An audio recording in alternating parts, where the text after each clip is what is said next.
Hi friends, today I'm going to talk about a marketing concept that all of you must have experienced at least once in your lives. The best part is, to understand this, you don't even need to have the marketing knowledge or expertise that a lot of B-School students often boast about. You must have watched one or the other version of this viral song. Sahdev Dirdo, a school student of Chhattisgarh, sang this song which was recorded and uploaded by someone on the internet. And suddenly, overnight it went viral. Countless reels, news articles and TV interviews later, Sahdev became an overnight sensation from being just an ordinary school kid to a star. To make sure that people in the entertainment industry don't miss out on the opportunity to encash this virality, Sahdev was called on quite a few entertainment shows, and the crescendo was reached when he got his own song with Badshah.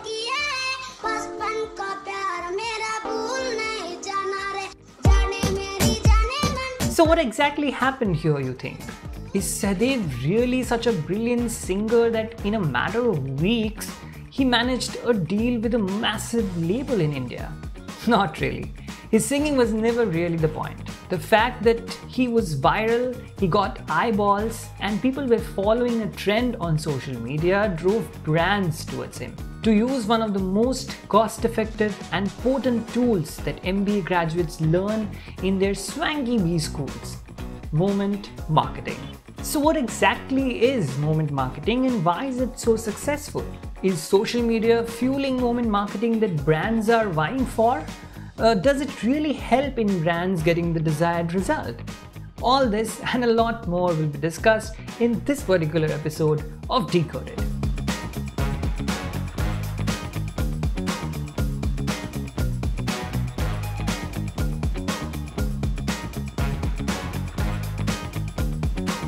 Ever heard of a filler content? Where you keep writing an essay just to make sure that it looks bigger and it comes out as it's well researched on your part when you're writing an exam paper?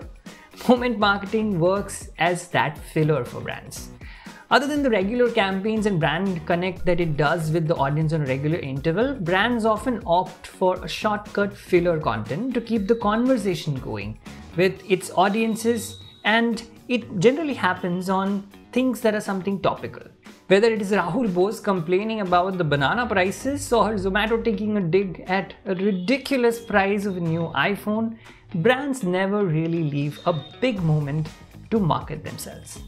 Cristiano Ronaldo recently putting the Coca-Cola bottles might have been nightmarish for Coca-Cola, but not for the other brands. Brands like Durex, Dunzo, Fevikwik and Zomato are notorious in India for using moment marketing to their benefit. But moment marketing is nothing new. And if you are thinking it is a product of social media, then you are mistaken. One of the pioneers in moment marketing in India has been Amul. The Amul girl was first seen in a topical advertisement in the year 1966 in an outdoor advertisement with the word thoroughbred written along with the famous Amul slogan, utterly butterly delicious. This was done at a time when horse racing was a fad in Mumbai, and at a time when outdoor advertisements like this went out, it actually worked wonders for Amul. It was around the same time that Amul also used an innovative technique through this moment marketing in Calcutta. Calcutta used to face a lot of buns and dharnas around this time, to which Amul came up with a cheeky outdoor ad saying, "Bread without Amul butter, cholbe na, cholbe na." Amul never shied away from taking socio-political digs through its innovative moment marketing approaches. And the rest is history.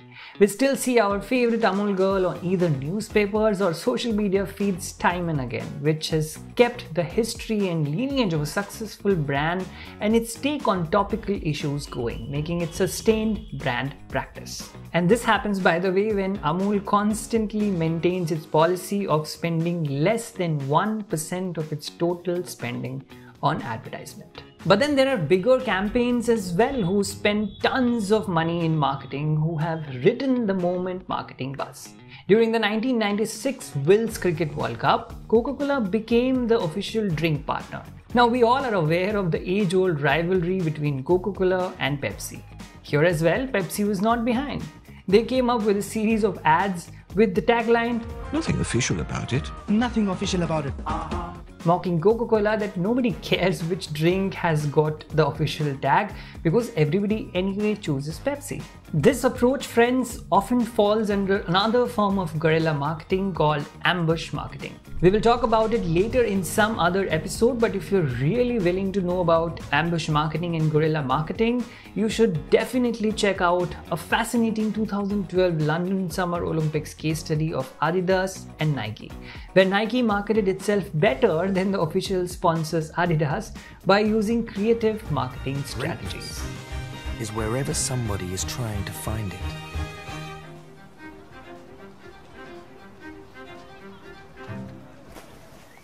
Now, although it might sound like marketing tools like moment marketing or ambush marketing are exceptionally effective and more companies should opt for it and leverage the dividends, it comes with a huge risk if done carelessly. 15 brands in India recently got the taste of this recently from Baseline Venture, a firm that manages all the commercial deals for ace badminton player PV Sindhu. The company sent notices to all of them seeking damages worth crores of using unauthorized names and pictures of Sindhu right after her big Olympic win. Brands like Perfetti Van Melle, P&G owned Vicks, Pan Bahar all tried to encash the moment, and the result was not very favorable. And this is not the first time. The agency has sent legal notices to companies like Swiggy, Freecharge, etc. in the past as well, when they celebrated Prithvi Shaw's debut century. Here you might ask, but Paul, you just said you can use these very moments and create something around it to gain traction online when you were discussing moment marketing. Well, with great power Comes great responsibility. and with moment marketing comes the need to understand the IPR, privacy laws and ethics for marketers of today. Now, I understand these are considered some of the most boring subjects for many while they are being taught in B school, but it is because of skipping these classes blunders like these happen. Anil Nair, CEO of VMLY&R India, said in one of his interviews to Forbes that brand narratives have to be fresh, contextual. Being opportunistic or sly can always land brands in a spot, and moment marketing should never fall into the latter. Now, to take the example of PV Sindhu and why brands got into trouble, to begin with, let's understand some ethics and rules around this. The International Olympic Committee had already put out guidelines around advertising during the tournament. There was a blockout period between July 13, when the Olympic Village opened, and August 10, 2 days after the closing ceremony, when even brands that sponsor the players were not allowed to post about them online. Only IOC and, in India's case, the Indian Olympic Association partners were allowed to post about the players. To make sure that the brands don't infringe on privacy of the celebrities, even the Advertising Standards Council of India has a code saying advertisements shall not, without permission from the person, firm or institution under reference, contain any reference to such person which confers an unjustified advantage on the product advertised or tends to bring the person, firm or institute into ridicule or disrepute. Basically, बिना पैसे दिए कोई advertisement मत करो. Besides, under the copyright law, a performer holds copyright in their performance and is entitled to restrain others from exploiting their intellectual property for commercial purposes. In this case, PV Sindhu can be considered a performer and her stellar performance her intellectual property, over which no brands have any rights. And beyond that, there is the right to publicity, which falls under the fundamental right, the right to privacy, under which, without permission of the person, no publicity is allowed by any third party. And yet, brands could not resist the opportunity and burnt their fingers. And this will not stop here. This might continue to happen probably in the future as well, as more and more brands try to grab an opportunity to go viral, which helps them easily make an impact with their audience. And these brands should learn a lesson or two from Amul. And here is where I want you to pause the video and tell me in the comments below as to why you think Amul did a great job with the same event while Vicks had to take this one down. And this brings me to the last question that I want to address with this video. Why are more and more brands hopping to moment marketing? Well, the simple answer is because this generation lives in the moment. Constantly shifting Twitter trends and barrage of social media interactions, debates and opinions are just there to prove this thesis. You can't possibly imagine an Amul girl waiting for 2 days to react on a particular topic of interest and be only visible on the huge billboards like in the past. It's almost impossible to think that a Fevicol will wait for a day to post an ad that uses the big Ronaldo moment, or a Durex will cool their horses off to take a momentary dig on some occasion or event. The audience attention spans have reduced, and with so many brands trying to make their way to the brains of consumers to make an impact, they need to take the bus where quick, short and relevant content could be produced. And moment marketing seems like the perfect antidote for this problem, at least for now.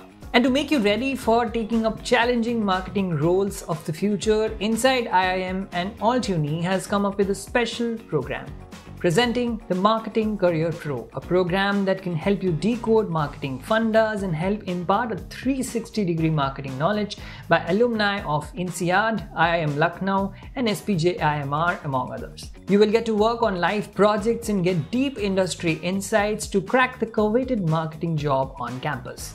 You will learn trending concepts like digital marketing, FMCG marketing, marketing analytics, and master the nitty-gritty of the new age marketing essentials like moment marketing. If you are interested in the program, the link is in the description below. So what can you learn from this as a marketer or someone who wants to use this marketing technique to make it big, or if you are an entrepreneur trying to start something of your own? First and foremost, remember that although it sounds fun, it's not easy. It takes a lot of time, effort, skills, practice and experience to achieve a balanced moment marketing campaign. The majority of the brands do not even get the eyeballs that they desire from a campaign like this, even after putting a lot of hard work and manpower into it. Secondly, you should always keep the ethics and laws of marketing in mind before treading on the path of moment marketing. If need be, go back to the ethics book that might have gotten some dust and revive them to save yourself and your organization from getting into legal trouble. And finally, think about the opportunities and positive impact you can create through these posts. Just putting something out there makes you an opportunist brand that creates a negative impression in the minds of people, which can cause a downward spiral, hitting you hard as a brand. Alright, so that was it from my side for this video. Tell me in the comments below if you liked what you saw today in this Decode episode. I have previously also talked about some interesting topics that might interest you in the series. You can go check that out as well in our channel. Do hit the like button if you have liked the video, share it with your friends and tell me in the comments below what has been your favorite moment marketing campaign so far. This is Paul signing off and I will see you in another episode of Decoded soon. Ciao.